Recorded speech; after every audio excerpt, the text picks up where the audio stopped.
Coming to you from the nation of Kalinga, he is the man who single-handedly took down the original Kalinga record. He is the man who helped take down the sitting mayor of Kalinga in the 2012 election.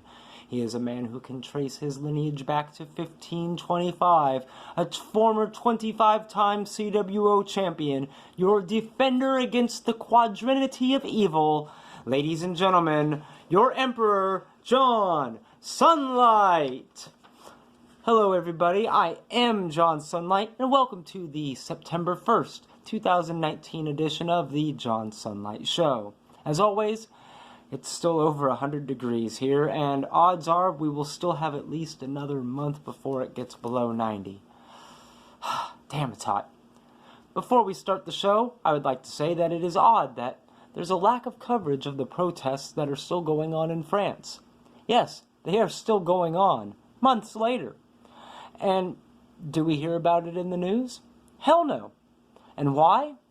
Because it goes against the narrative of their love of socialism.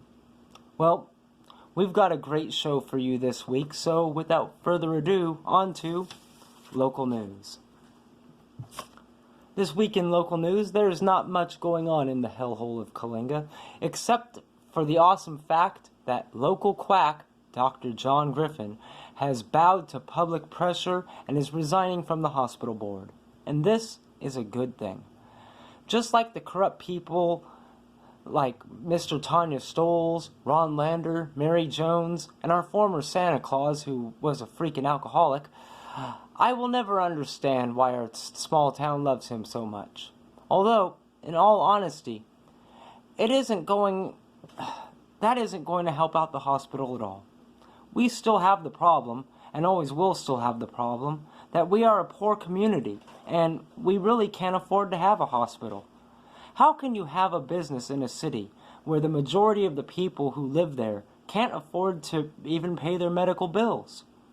Is there actually anybody dumb enough that actually thinks that the new hospital won't go bankrupt as well? I give it less than 10 years until we are in the same position again. Remember, the 2020 election is coming soon, so we need to find two good candidates to run against the corrupt Mr. Ron Lander and Mr. Tanya Stoles. Also, remember to boycott the Kalinga Press, because no news is better than someone who will stab you in the back. On to sports. Not really much has happened in sports this week, and I know that I keep saying that, but this week I really mean it. On August 23rd in the WWE, R-Truth defeated Elias for the 24/7 title. Then, Fox host Rob Stone defeated R-Truth, and then Elias defeated Rob Stone, all on the same day. Then, on August 27th, Drake Maverick defeated Elias for the same 24/7 title. Also, in Japan, in Big Japan Pro Wrestling, Koei Sato defeated Yuji Okabayashi for the BJW, Big Japan Wrestling, World Strong Heavyweight Championship. And in New Japan Pro Wrestling, for their Super J Cup tournament, which is a tournament for junior heavyweight wrestlers, El Phantasmo defeated Dragon Lee on August 25th. And, well, I would like to say that it is awesome that college football is starting back up, and hopefully that go Wolverines, and good luck Fresno State.